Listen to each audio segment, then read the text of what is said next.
I am Ferdinand Marcos, and I am the President of the Republic of the Philippines. I stand today on behalf of 110 million Filipinos.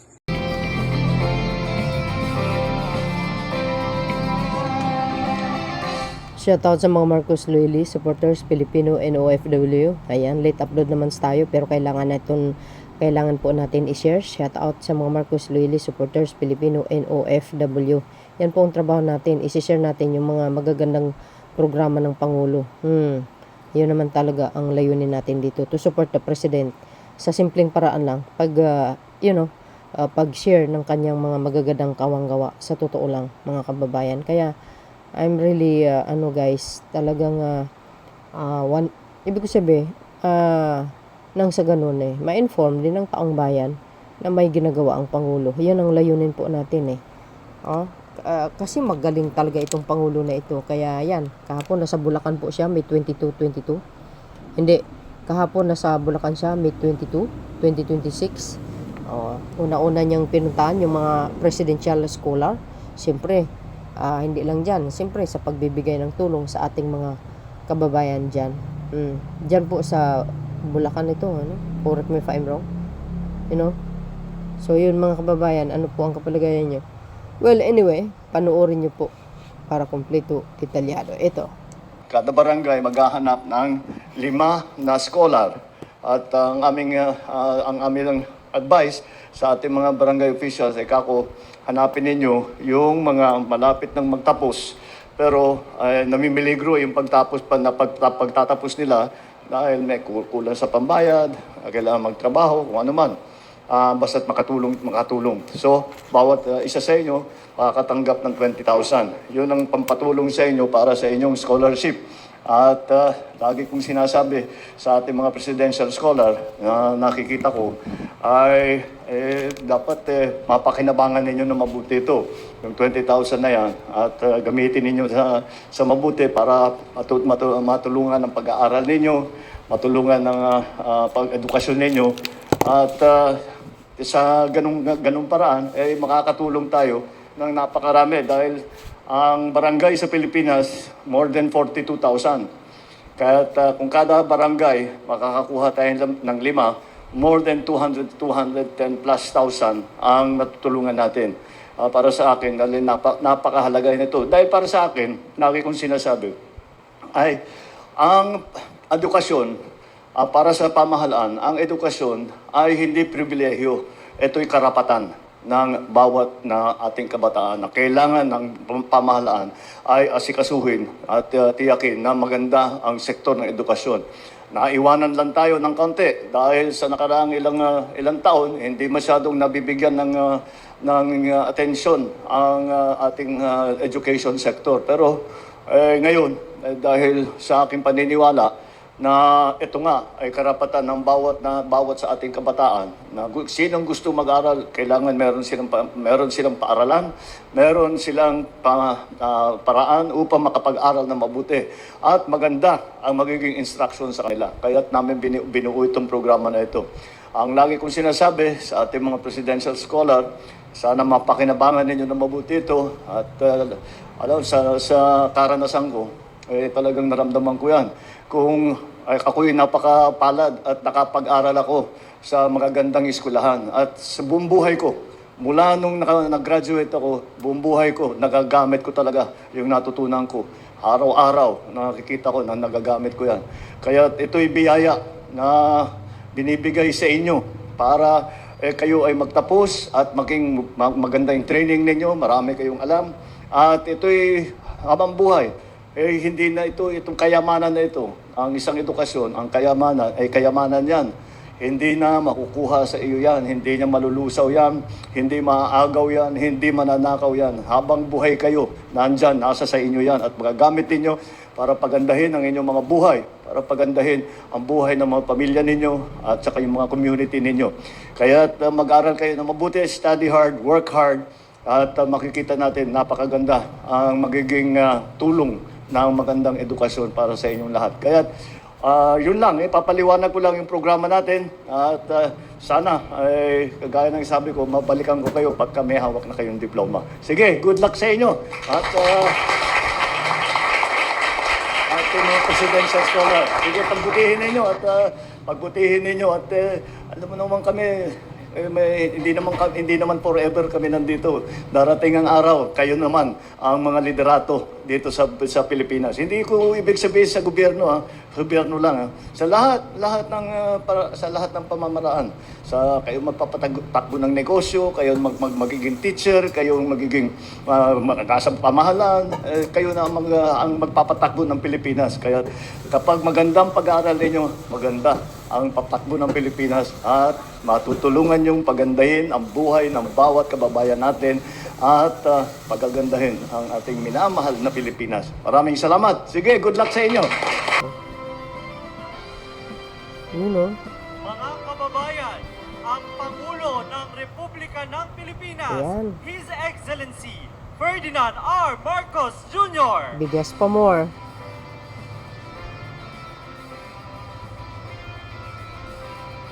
Yan oh. Galing. Ngayon po ay ating natutunghayan ang Ay, pamamahagi sana ng mga all. bigas sa Guys, bawat abangan nyo ang pamilya Pangulo sa dito lugar ninyo, sa ah. Ubando, Bulacan. O Bulacan nga. Abangan yung Pangulo guys sa lugar Ito nyo. ay sinasagawa bilang bahagi ng pinalawak na implementasyon ng Local Government Support Fund o LGSF sa buong bansa na naglalayong mapabilis ang paghahatid ng tulong sa bawat komunidad. Ngayon ay ating nasasaksihan na pinangungunahan ng ating mahal na Pangulo ang pamamahagi ng tig 10 kilong bigas sa ating mga benepisyaryo.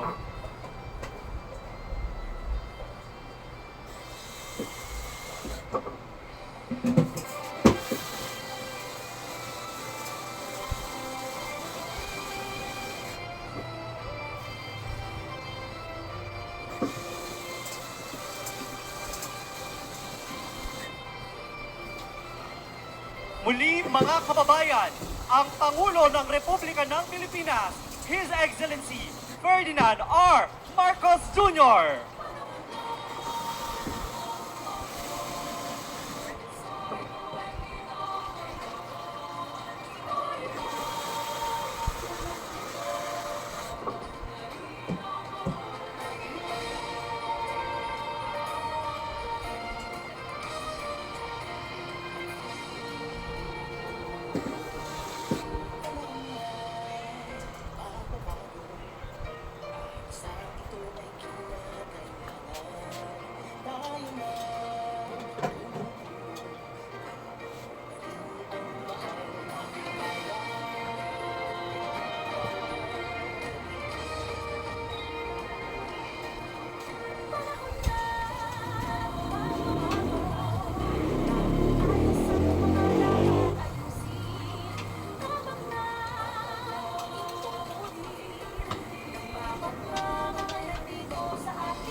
Maaari na po tayong maupo. Magandang umaga po sa ating lahat. Tayo ay nagtitipon-tipon ngayon para sa bawat bayan makikinabang Ubando, Bulacan. Para sa panimulang bahagi ng ating programa, inaanyayaan po natin ang punong bayan ng Ubando, Bulacan, Mayor Leonardo Ding Valeda para sa kanyang pambungad ng pananalita. Sa ngalan po ng ating pamahalang bayan ay ipinaabot po natin ang taus-puso nating pasasalamat at mainit na pagtanggal sa ating minamahal na Pangulo ng Republika ng Pilipinas, Pangulong Ferdinand Bongbong Marcos Jr.,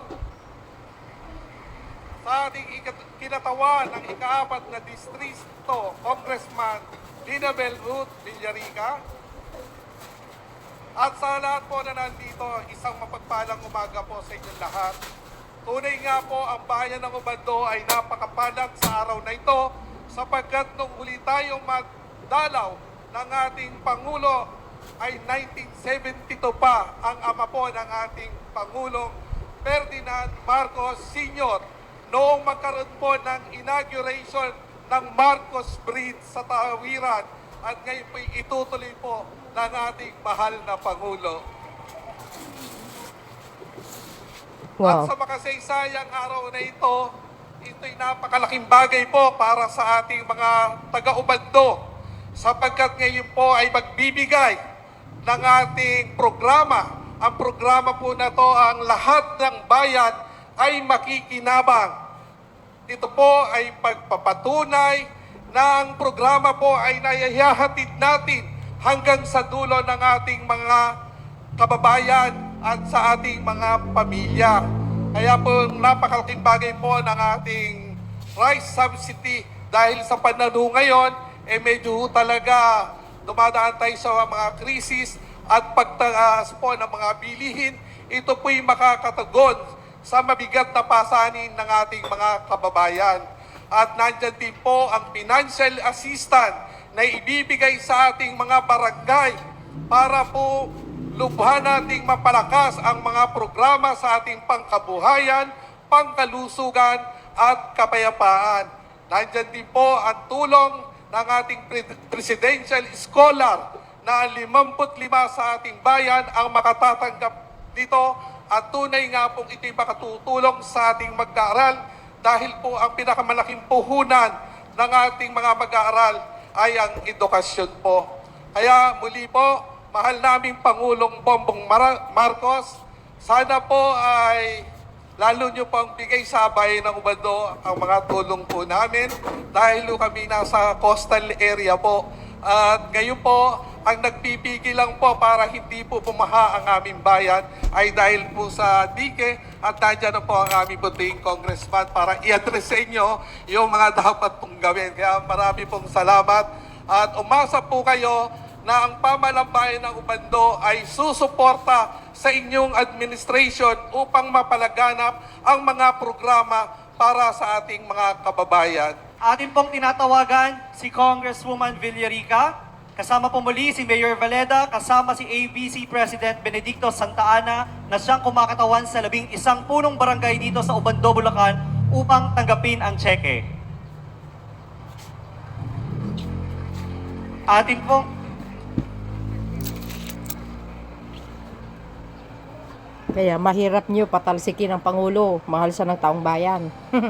Yan pa lang. Ang SCPF assistance na ito ay naglalaan ng 200,000 para sa bawat isa sa barangay dito sa Ubando at may kabuuang halagang 2.2 million pesos.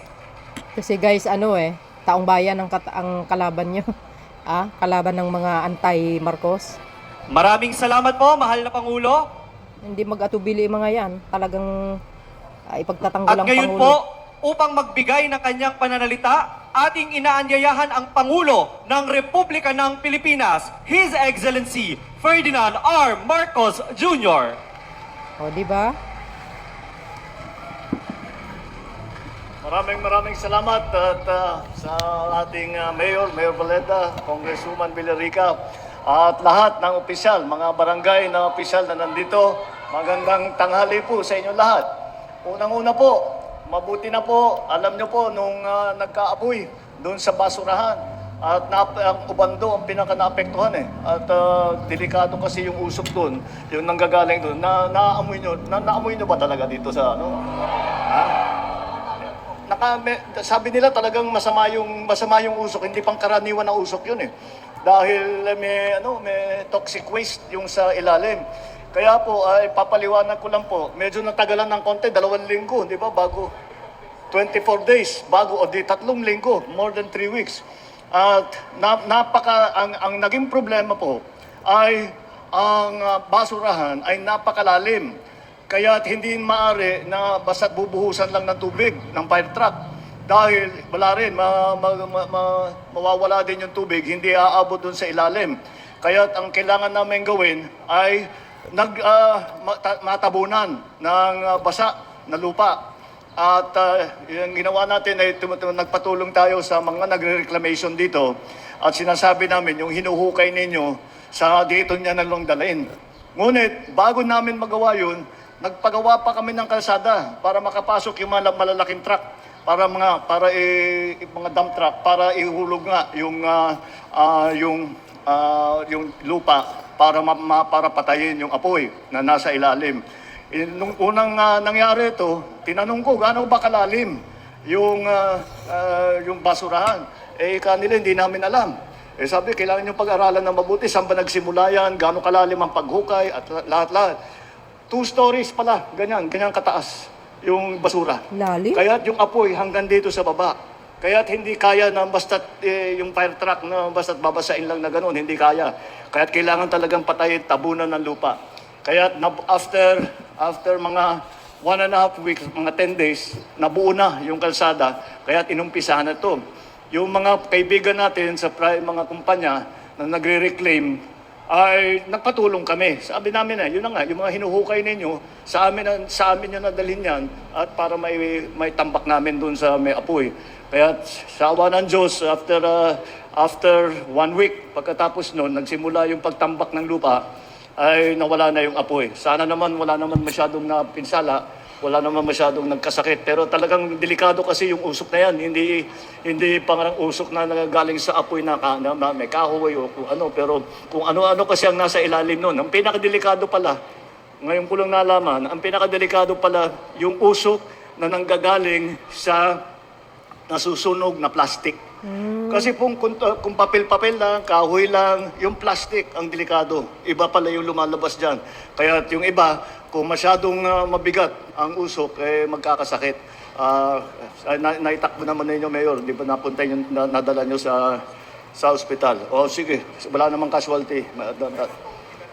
Meron din. Ay, naku. Hindi bale, mula ngayon, talagang mabantayan na natin yung mga ganyang klase. Wala tayong magagawa dahil alam naman ninyo, pag tag-araw, nandyan talagang napakainit. Lumiliyab pala na mag-isa yan. Walang nagsindi. Basta lumiliyab na lang mag-isa. Kaya ganyan po nangyari. Sana nasa mabuti na kayong kalagayan. Tapos na, patay na yung apoy at hindi na mauulit. Kaya good luck po sa inyo lahat. Nandito naman po ako ngayon upang tignan yung aming programa. Ito yung sa bawat bayan makikinabang. Yung programa na yan ay may 2 bahagi. Unang-una ay para yung tinatawag na LGSF, Local Government Support Fund. Ito po ay isang pondo na para sa local government talaga. Ngunit sa nakaraang ilang taon, hindi po nagagamit para sa local government itong pondo na ito. Kaya nung nakaupo na ako, sabi ko, ito na yung pagkakataon natin. Gamitin na natin sa tama yung LGSF, Local Government Support Fund.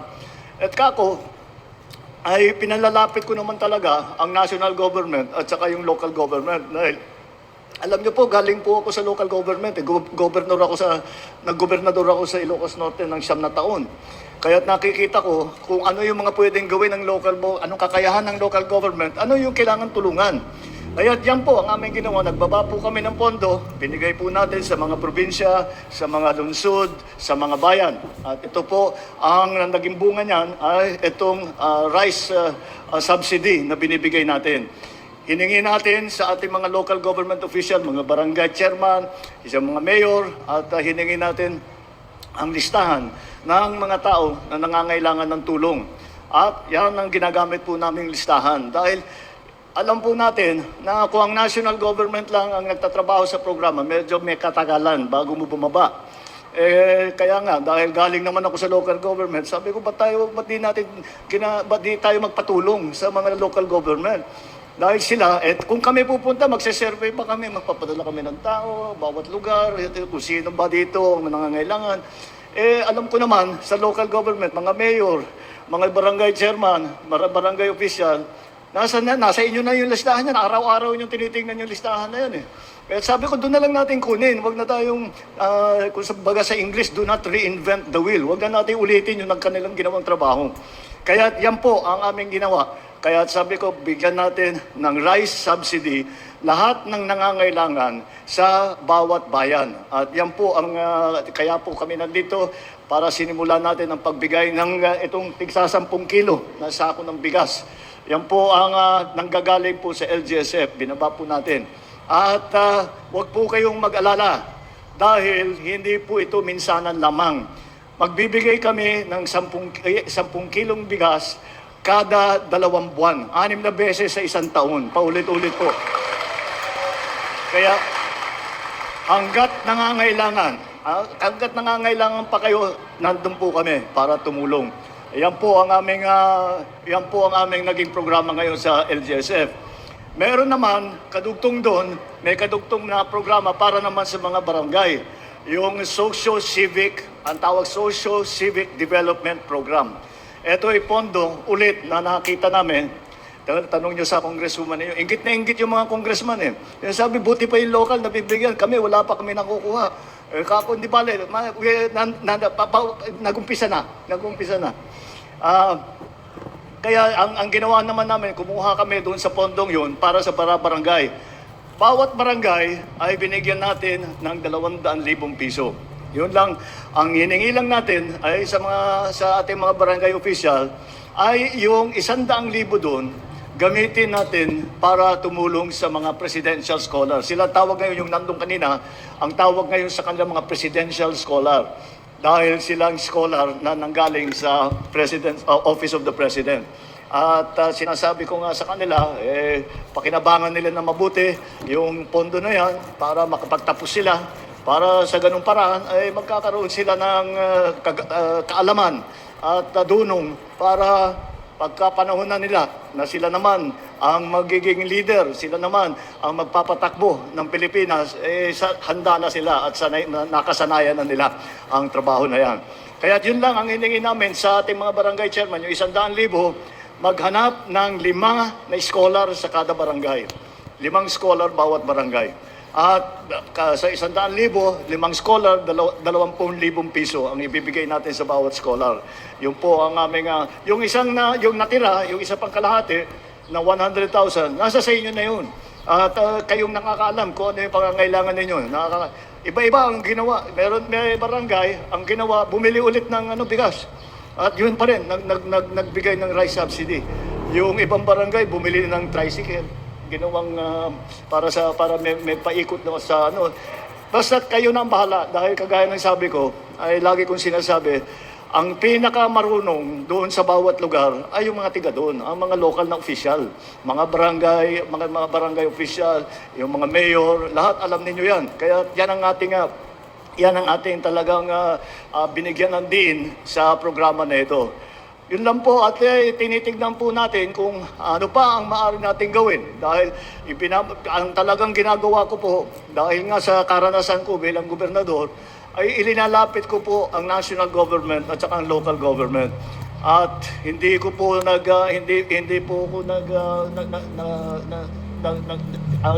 nag-aalala po ako. Sabi ko, bakit ang laking asset ng local government, ba't di tayo magtulungan? At nakikita naman natin, kapag nagtulungan, kapag magandang ugnayan sa national at saka local government, mas mabilis ang serbisyong may bababa natin sa mga tao. Kaya yan po ang aming naging strategiya, yan po ang aming naging plano. Palagay ko naman, magiging mas maganda yan. At lagi kong sinasabi sa ating mga local official, kung maganda ang maging resulta nitong sinusubukan natin ngayon sa LGSF at saka sa SCDP, Socio-Civic Development Program para naman sa barangay. Kapag maganda ang patakbo natin at nakita natin na maganda yung plano, yung programa at maganda ang pagka-implement ng ating mga local official, ay titiyakin ko sa susunod na taon, palakihin pa natin yung budget para mas marami pa tayong matulungan. Ayan, ligawan nyo na si Congresswoman dahil silang may hawak ng budget kaya medyo himas-himasin nyo na para nakaready na siya para sa susunod na budget.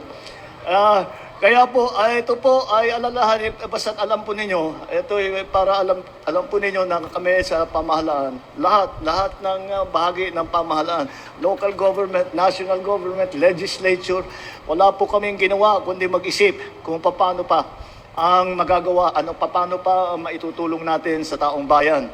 At lahat po ng ating kakayahan ay doon natin linalagay. Meron din po kami, yung pinanggalingan po namin, isang eskwelahan, may malaking programa din po tayo. Ang nakita po natin doon, yung tinatawag na YAKAP program. Yung YAKAP program ay nagsimula yan para sa mga nag-aaral, yung mga estudyante. na magpatingin na may doktor doon, may nurse doon, na magpatingin kung okay sila. Dahil nakita namin, isa sa pinaka nagiging sagabal sa pag-aaral ng mga kabataan ay magkakasakit. At dahil hindi maganda yung kinakain nila, hindi naman kung ano man, hindi magpatingin sa doktor. Siyempre, alam na natin, magpapatingin ka, magbabayad ka, malaki masyado, hindi na lang pupunta. Kaya ginawa namin, nilagay namin sa eskwelahan yung yakap program para lahat ng kabataan, nagsimula sa kabataan, sinama na rin namin yung mga guro para din sila matibay-tibay ang katawan nila.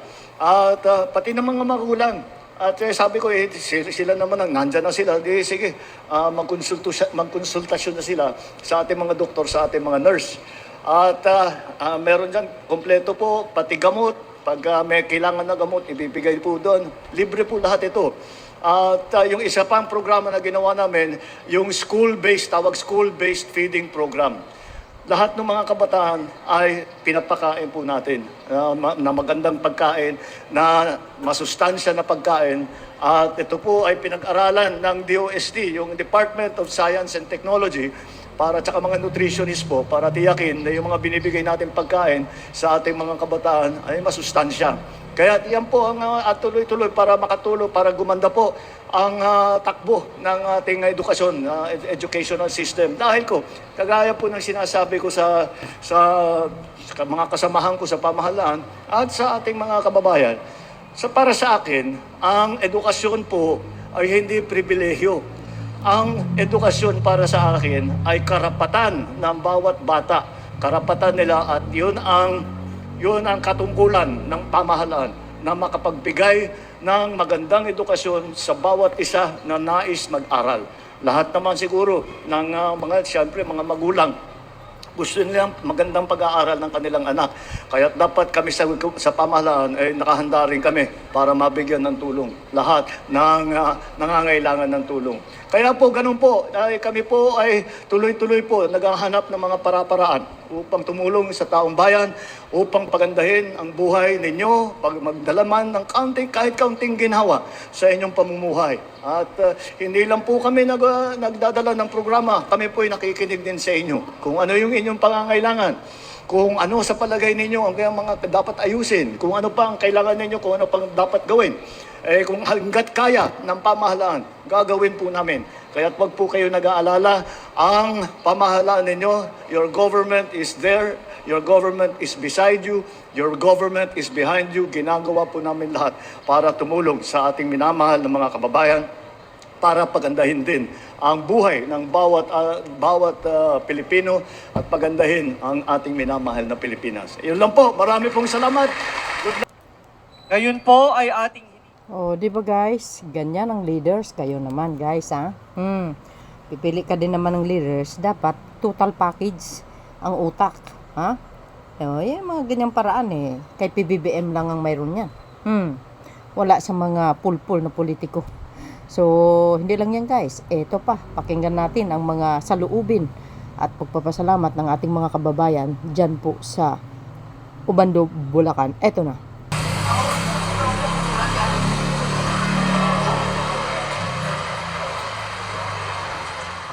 Unang-una po, napakahalaga ang ganitong programa ng ating pamahalaan sapagkat natutulungan yung mga simpleng mamamayan kung saan ang gobyerno ay hindi na nilalapitan, kumbaga sila na ang lumalapit para sa bayan. At ito yung nagpapakita kung paano nga ba gumalaw, kumilos ang isang organisado at sistematikong gobyerno. Mahalaga ang ganitong mga programa upang mapatuloy at mapanatili ang daloy ng edukasyon na yung tagline na walang maiiwan kasama lahat. Sana nga po sa mga susunod pong panahon ay hindi lang to basta unang beses lang. Kumbaga magkaroon ng maraming beses, magkaroon ng mas marami pang mga oportunidad, hindi lamang para sa amin, kundi para sa sambayan ng Pilipino, lalo na po sa mga mag-aaral na katulad ko. Makakatulong po siya, especially po, nursing student po ako. So, may mga kailangan po kaming mga requirements po, mga equipments po na kailangan pong bilhin. So, sa 20,000 po na yun is mabibili ko po or magagamit ko po siya sa tamang pamamaraan po.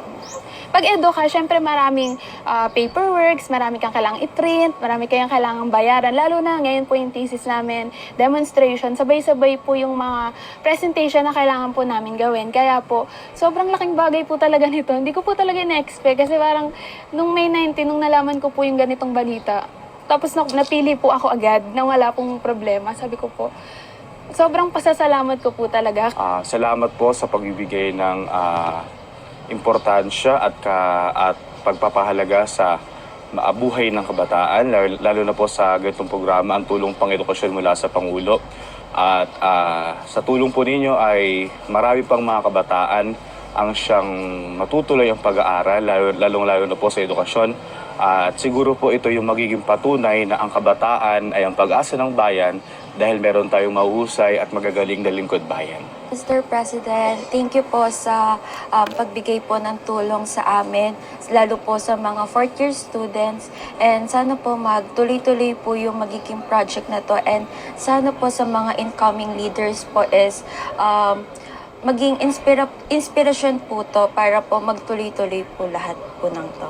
President, sobrang salamat po sa ganitong proyekto kasi yung mga ganitong project, lalo na sa mga tao na hindi naman hindi naaabutan ng ganitong tulong kasi po hindi na ibababa ng mas mabilis kagaya po sa mga barangay. Grateful po ako kahit gaano man po kalaki or kaliit yung naibibigay ninyo po para sa amin. Thank you po. Malaking tulong po sa amin to. Maraming po salamat kay Pangulong Ferdinand Marcos. Thank you po sa inyo at napasyal po kayo dito. Napakalaking tulong sa bawat mamamayan. Sana po tuloy-tuloy po kasi napakarami po talaga, lalo po yung mga scholarship. Marami po tayong kababayan na matatalino, bagamat mahirap ang mga magulang, tinataguyod sila para makapag-aral. Lahat po siguro makikinabang doon sa bigay ni Pangulong Marcos. Kaya maraming salamat po sa Presidente. Huwag po kayo magkasawang tumulong sa ubando. Maraming salamat. O ayun mga kababayan ha, abangan nyo ang Pangulo sa mga lugar nyo. Ay antabayan po natin yan, subaybayan po natin. Kailangan po natin na i-updates din at i-share no, sa madlang people. Dahil para, to inform the Filipino peoples that our beloved President Ferdinand Marcos Jr. are very hands-on to help the Filipino people, especially the poor guys, So, I'm proud for being a Filipinos because we have a very working hard president, in this land. Sa katawan ng ating mahal na Pangulong Marcos Jr., and he's so quiet, silence, but he's hardworking, Filipinos are get benefit from it. So, yun mga best, thank you for watching and see you again on my next upload videos, and don't forget to like and hit the button bell so then you can updates all my new uploads videos. Thank you, have a good day, and God bless Philippines. Follow and likes. Bye and baboos.